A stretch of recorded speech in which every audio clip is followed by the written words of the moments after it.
Hello students, welcome to Magnet Brains Hindi. मेरा नाम है अवनीश त्रिपाठी।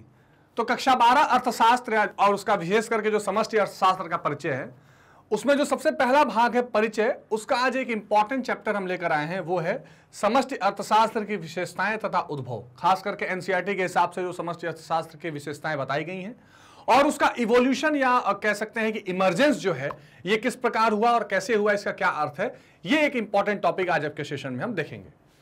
स्टूडेंट्स, एक और बात का विशेष ध्यान रखना है कि मैग्नेट ब्रेन्स हिंदी एक ऐसा प्लेटफॉर्म है जहां पर आप घर बैठे कक्षा 6 से 12 तक की सारी शिक्षा बिल्कुल निःशुल्क ले सकते हैं। यानी आपको यहां किसी तरीके की पेड सब्सक्रिप्शन की जरूरत नहीं पड़ेगी। आपको 10 या 20% चैप्टर पढ़ने के बाद कोई पेड सब्सक्रिप्शन, प्रीमियम सब्सक्रिप्शन लेने की जरूरत नहीं पड़ेगी। सारी की सारी शिक्षा बिल्कुल निःशुल्क है, चाहे आप किसी स्टेट बोर्ड से पढ़ाई करते हैं या सीबीएसई बोर्ड से। तो आप जुड़े रहिए मैग्नेट ब्रेन्स हिंदी के साथ और अपनी पढ़ाई को और आसान निःशुल्क रूप से बनाते रहिए। अब देखिए, समष्टि अर्थशास्त्र की सामान्य दो विशेषताएं मुझे आपसे चर्चा करनी है, डिस्कस करनी थी, जो एनसीईआरटी बताती है, जो एनसीईआरटी के हिसाब से इंपॉर्टेंट है। और वैसे तो हमने समष्टि अर्थशास्त्र का महत्व, उसकी प्रकृति, सारी चीजें डिटेल में देख ली है कि कैसे वो पारस्परिक संबंधों का अध्ययन करता है, समग्र संबंधों का अध्ययन करता है, जो आर्थिक विकास के लिए महत्वपूर्ण नीति निर्धारण करने का अध्ययन करता है, और सभी आर्थिक इकाइयों को जोड़कर समग्रता के साथ जो इकोनॉमी या अर्थव्यवस्था का अध्ययन है और उस समस्याओं के समाधान की चर्चा जहां की जाती है वो समष्टि अर्थशास्त्र है। अब अगर हम इनकी कुछ विशेषताओं की बात करें तो समष्टि अर्थशास्त्र में जो निर्णयकर्ता होते हैं या आर्थिक भूमिका अदा करने वाले होते हैं, एनसीईआरटी में एक शब्द का इस्तेमाल हुआ है बहुत इंपॉर्टेंट, और वो शब्द है आर्थिक एजेंट। आर्थिक, या इसको हम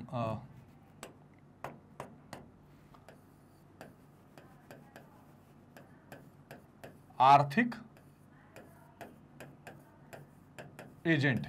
ये आर्थिक एजेंट जो है, ये इंपॉर्टेंट है इस विशेषता के लिए समझना आपको। पहले आप समझ लीजिए, ये जो आर्थिक एजेंट है, इसका मतलब ये होता है कि जो लोग भी अर्थव्यवस्था में निर्णय लेने की स्थिति में हैं, जैसे मान लीजिए वो उपभोक्ता भी हो सकता है,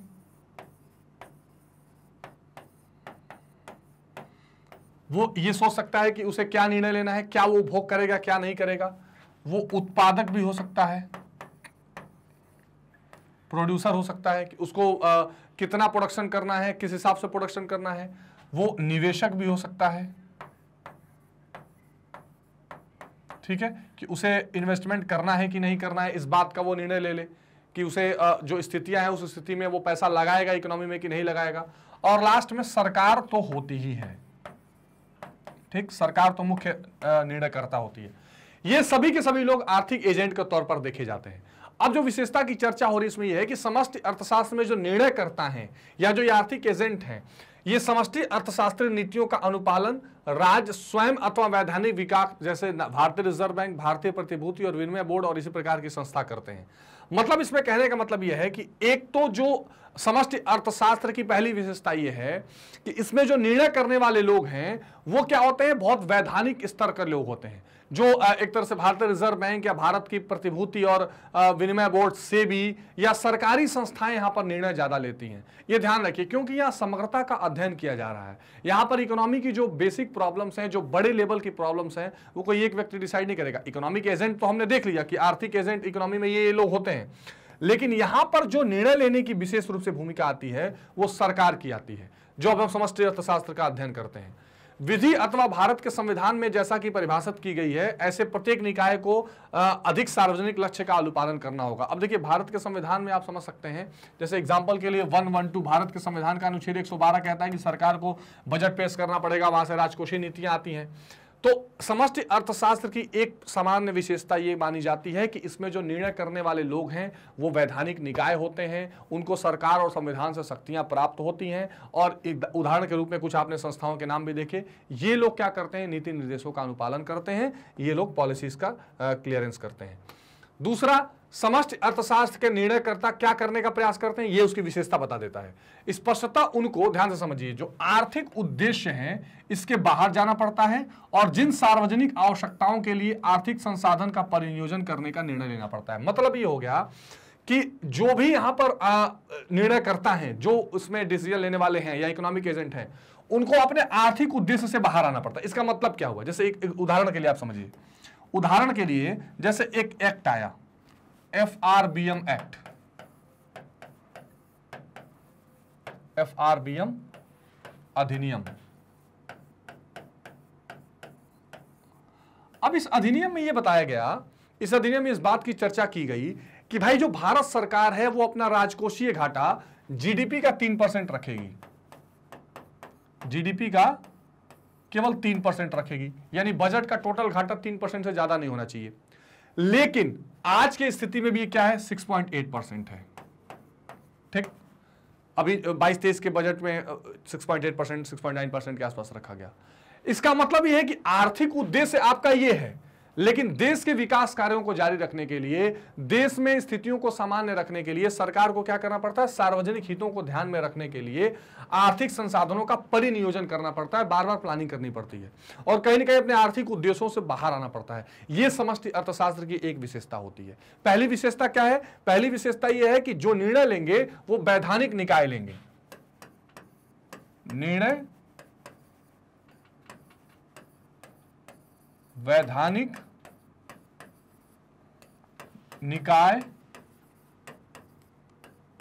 लेंगे, ठीक है, जिनके पास शक्तियां हैं सरकार के द्वारा, क्या है वो एक तरह से वैधानिक निकाय या संस्थाएं लेंगी, शक्तियां उनके पास।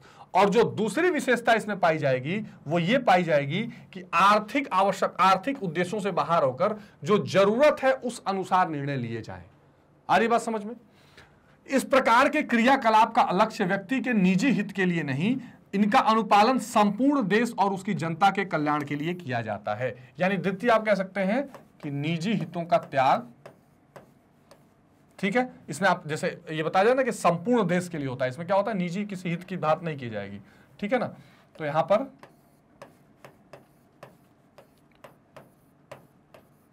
निजी हितों का त्याग,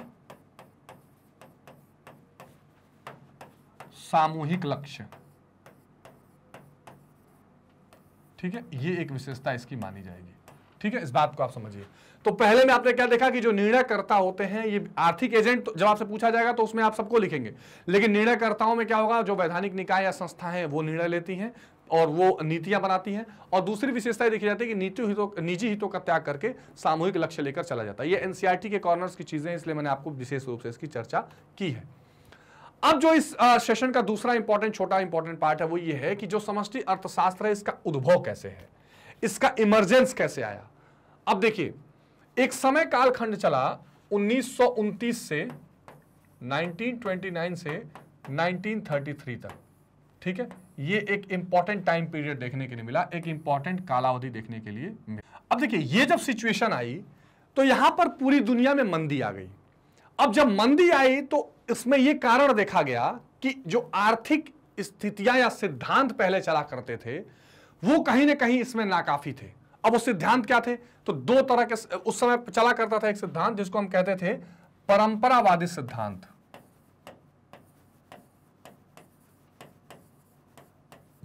देखिए कैसे समष्टि अर्थशास्त्र का इमरजेंस हुआ, परंपरावादी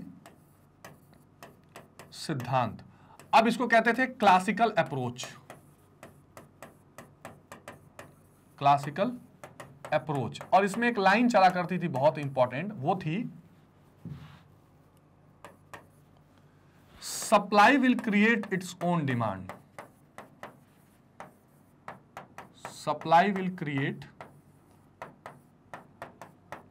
इट्स ओन डिमांड। मतलब वो ये कहते थे कि जो पूर्ति है ना वो अपना मांग खुद तलाश कर लेगी, जो पूर्ति है वो खुद अपने डिमांड को बना लेगी और सारी चीजें अपने हिसाब से चलती थी। अच्छा, ये एक बात आप ध्यान रखिए, इसमें एडम स्मिथ वगैरह से शुरुआत हुई थी क्लासिकल अप्रोच में। इस बात को आप ध्यान रखिए कि इस स्थितियों में पूरी जो यूरोप की परिस्थिति थी, क्योंकि जो मंदी आई थी यूरोप और उत्तरी अमेरिका में आई थी, उस समय पूरी दुनिया में यूरोपीय देशों की कोलोनिज्म, यानी कि आप कह सकते हैं कि एक तरह से गुलाम बनाने के चलने वाली स्थिति थी। और सभी देशों से कच्चा माल लाकर और वहां औद्योगिक क्रांति की गई थी और पूरी दुनिया में ट्रेड किया जा रहा था। तो धड़ल्ले से उनकी इंडस्ट्री चल रही थी, सबको रोजगार मिला हुआ था, खूब बिक रही थी चीजें, तो इसलिए ये सिद्धांत वहां काम कर रहा था। लेकिन धीरे धीरे ये सिद्धांत क्या हुआ, गिरने लगा और वहां मंदी आई। और जब मंदी आई तो ये माना गया कि नहीं, ये जो थियरी चल रही है वो गलत है, अब नए थियरी की जरूरत है जो अर्थव्यवस्था के सभी चीजों को समग्रता से अध्ययन करे और पारस्परिक अध्ययन करे।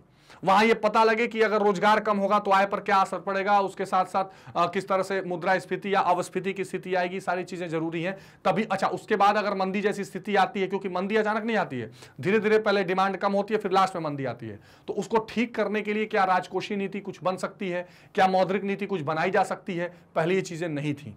तब नए सिद्धांत का जन्म हुआ और समष्टि अर्थशास्त्र का उद्भव होना शुरू हुआ।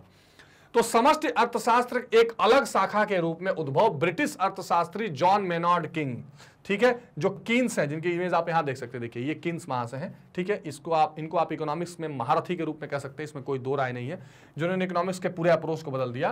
तो जॉन मेनॉर्ड किंग्स की प्रसिद्ध पुस्तक कौन सी, the General Theory of Employment, Interest and Money, ठीक, ये जो किताब इन्होंने 1936 में प्रकाशित की, इस पुस्तक से एक नए अप्रोच की बात आई। उन्होंने क्रिटिसाइज किया क्लासिकल या परंपरावादी सिद्धांत को और कहा कि नहीं, ये सिद्धांत ठीक नहीं है, और तब समष्टि अर्थशास्त्र का उद्भव हुआ। कीन्स ने पहले अर्थशास्त्र में यह विचारधारा, कीन्स से पहले यह प्रचलित थी कि सारे श्रमिक जो काम करने के इच्छुक हैं उनको काम मिलेगा। पहले क्लासिकल में क्या चलता था, जो ये मैंने आपको परंपरावादी बताया, इसमें ये चलता था कि सप्लाई अपना डिमांड खुद बना लेगी। इसका मतलब कि जो भी सप्लाई होगा वो बिक जाएगा, इसका मतलब खूब सप्लाई करिए, खूब सप्लाई करिए मतलब प्रोडक्शन बढ़ाइए, तो प्रोडक्शन बढ़ाने के लिए मजदूर चाहिए, तो ये माना जाता था कि जितने मजदूर हैं सबको अपने आप रोजगार मिल जाएगा, कहीं कोई समस्या नहीं आएगी, ठीक है, और सारे कारखाने अपनी पूर्ण क्षमता के साथ कार्य करते रहेंगे। विचारों के इस संप्रदाय को क्लासिकली परंपरा के रूप में जानते थे, इसको क्लासिकी परंपरा कहते थे, ठीक है, परंपरावादी परंपरा, ठीक। तो यहां ये मान के चला जाता है कि सब कुछ बढ़िया से चलेगा, और उसका मैंने आपको रीजन बताया कि पूरी दुनिया में वहां पे अर्थव्यवस्था तेजी से बिक रही थी, वहां पे ब्रिटिशर्स की चीजें या यूरोपियंस की चीजें, तो ये चल रहा था। अच्छा, किंतु 1929 की महामंदी और उसके बाद के वर्षों में देखा गया कि यूरोप और उत्तरी अमेरिका के देशों में निर्गत और रोजगार के स्तर में भारी गिरावट आई। तो एक तो वहां एक्सपोर्ट भी कम हो गया, एम्प्लॉयमेंट भी कम हो गया, और 13 देशों पर इसका असर पड़ा। तो बाजार में वस्तुओं की मांग कम थी और कई कारखाने बेकार थे और श्रमिकों को काम से निकाल दिया गया, और लगभग जो 5% की बेरोजगारी थी वो 20-22% तक पहुंच गई। ये स्थिति जब आई तब कहीं ना कहीं संयुक्त राज्य अमेरिका में 29 से 33 तक बेरोजगारी की दर में व्यापक वृद्धि हो चुकी थी। तो अब क्या था, न सप्लाई बढ़ रही थी क्योंकि डिमांड ही नहीं थी, और ना उसके रोजगार मिल रहा था, और सारी स्थितियां खराब हो गई। उस अवधि के दौरान अमेरिका में समस्त उत्पादन में गिरावट आई। इन घटनाओं ने अर्थशास्त्रियों को नए तरीके से अर्थव्यवस्था के प्रकार से संबंध में सोचने को प्रेरित किया, और तब किन्स ने जो पुस्तक लिखा वे इस दिशा में एक सफल प्रयास साबित हुई। अपने पूर्ववर्तियों के विपरीत उनका दृष्टिकोण अर्थव्यवस्था की कार्यप्रणाली, ध्यान से समझिए, कार्यप्रणाली तथा विभिन्न क्षेत्रों के परस्पर निर्भरता, ये जो इंटरडिपेंडेंस है ये इंपॉर्टेंट है। उन्होंने जो किताब लिखी उसमें बताया कि आप आइसोलेशन में नहीं चल सकते कि भाई डिमांड जितनी पूर्ति आप करेंगे उतना डिमांड हो जाएगा, फिर सबको रोजगार मिल जाएगा, नहीं। आप मांग और पूर्ति, उसके साथ कीमत का स्तर, आय का स्तर, रोजगार का स्तर, सबकी परस्पर निर्भरता का अध्ययन करिए। यही जो परस्पर निर्भरता के अध्ययन है, जब मैंने अर्थव्यवस्था पहले सेशंस में समष्टि अर्थशास्त्र की विशेषताएं बताई हैं, प्रकृति बताया, तो उसमें बताया परस्पर निर्भरता।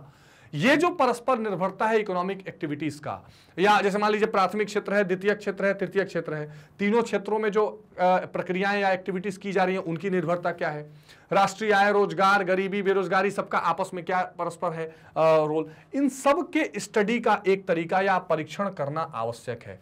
इस प्रकार समष्टि अर्थशास्त्र जैसे विषय का उद्भव हुआ। तो इस तरह फिर क्या हुआ, इमरजेंस हुआ इकोनॉमिक ये मैक्रो इकोनॉमिक्स का। और फिर उसमें क्या क्या चीजें अगर आप देखेंगे ध्यान से, जो चीजें साथ साथ चलती हैं और जिनका परस्पर आपस में एकदम क्लियर संबंध है, तो आपको जैसे अगर आप कुछ चीजें पॉइंट आउट करना चाहें तो जैसे राष्ट्रीय आय,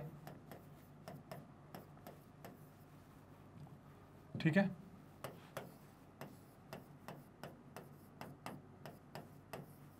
राष्ट्रीय आय,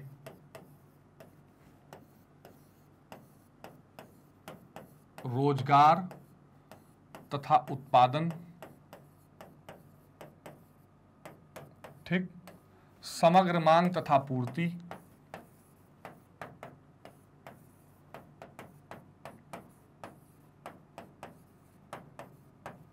ठीक,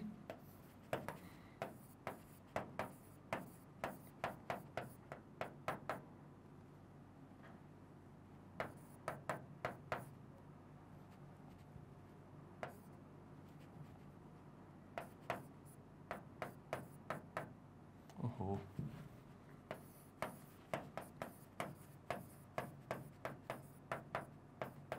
अंतरराष्ट्रीय व्यापार, ठीक, इसके साथ साथ भुगतान संतुलन,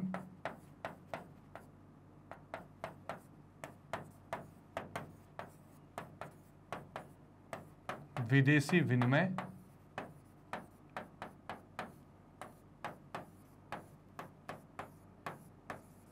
और उसकी दर, ठीक है।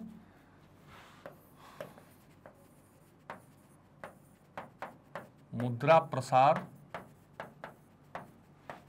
संकुचन, ठीक। तो फिर उसके साथ साथ महंगाई, मंदी जो मुद्रास्फीति और मुद्रास्फीति है,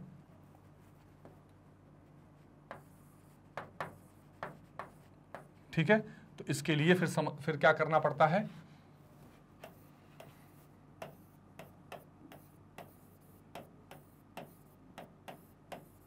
राजकोषीय नीति, मौद्रिक नीति,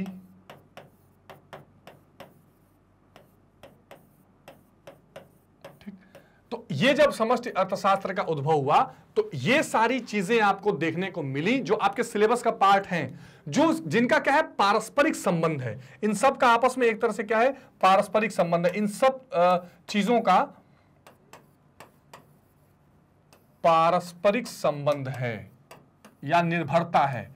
इसका आप किसी के साथ किसी को जोड़ सकते हैं और यही समष्टि अर्थशास्त्र की अपनी विशेषता निकल कर आई जो आपको देखने के लिए मिलती है। तो इस बात का आपको ध्यान रखना है कि सारी की सारी चीजें क्या है, एक दूसरे से इंटर रिलेटेड है। जो कीन्स की थ्योरी मानी जाती है, जो कही जाती है, कीन्सियन अप्रोच जो कहा जाता है, क्लासिकल अप्रोच के बाद ये नया अप्रोच है जिसमें अर्थव्यवस्था के क्या किया जाएगा, कार्य प्रणाली कैसे वो कार्य कर रही है, इन सभी पूरा सिस्टम ऑफ इकोनॉमी को समझने का प्रयास हुआ और तब नए एक तरह से विषय का उद्भव हुआ जिसको हम समष्टि अर्थशास्त्र कहते हैं। तो आई होप कि आपको इवोल्यूशन ये ठीक से समझ में आया होगा कि किस तरह से नया इमरजेंस हुआ, कैसे समष्टि अर्थशास्त्र आई, उसने क्या क्या चीजों को समाहित किया, जिसकी लिस्ट आपको मैंने बताई है। तो ये सेशन आपको कैसा लगा इसके बारे में कमेंट सेक्शन में जरूर बताइएगा। एक बात का और ध्यान रखिए कि मैग्नेट ब्रेन्स की अपनी वेबसाइट है magnetbrains.com। इस वेबसाइट पर आकर आप अपनी सारी की सारी शिक्षा जो है बिल्कुल निःशुल्क पाते हैं और वेबसाइट पर क्रमबद्ध तरीके से आपको सारा सिलेबस दिया हुआ है। जैसे मान लीजिए कक्षा 6 से 12 तक में आपने CBSE Hindi medium class 12 select कर लिया, तो यहाँ से आपको इतिहास, राजनीति विज्ञान, भूगोल, अर्थशास्त्र जैसे महत्वपूर्ण विषय मेरे साथ पढ़ने के लिए मिल जाएंगे।